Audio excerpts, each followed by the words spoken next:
اذان نیوز محترم لیدونکو السلام علیکم. د افغانستان اسلامي امارت د پوهنې سرپرست وزیر او ورسره د 40 ولایتونو د پوهنې رئیسانو د اسلامي امارت د مشر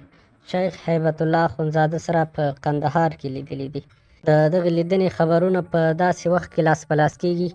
چې لا هم له 6م ټولګي څخه پورته د نجونو ښوونځي بند دي او په عین وخت کې د افغانستان په ګرمو سیمو کې ښوونځي رخصتېږي او یو مکمل درسي صنف پوره کېږي چې له دې څخه وروسته رخصت ورکول کېږي او له دغې رخصت څخه وروسته چې بیا نوی درسي کال پیل کېږي. په هغه خبرپاڼه کې چې د پوهنې وزارت له لورې خپره سوې ده راغلي دي،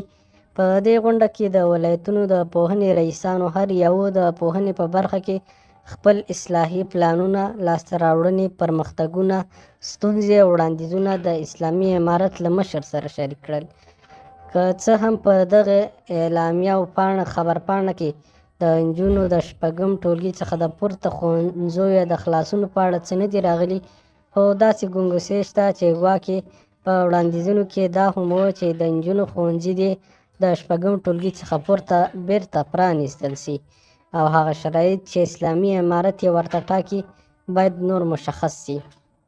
په همدې حال کې د افغانستان د لوړو زده کړو وزارت ویان حافظ ضیاء الله هاشمي وایي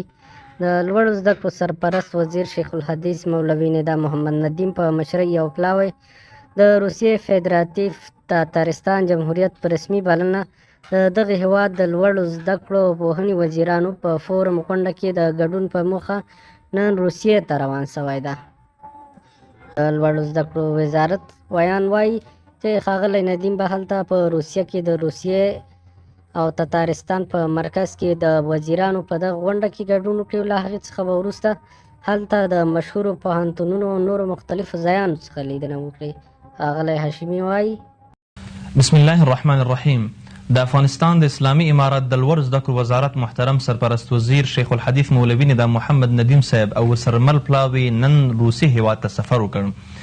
په پام کې ده چې محترم وزیر صاحب د تاتارستان په پایتخت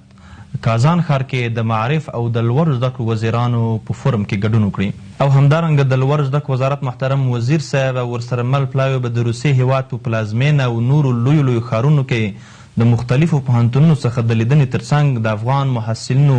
وړاندیزونه، ستونزې او مشکلات به واوري.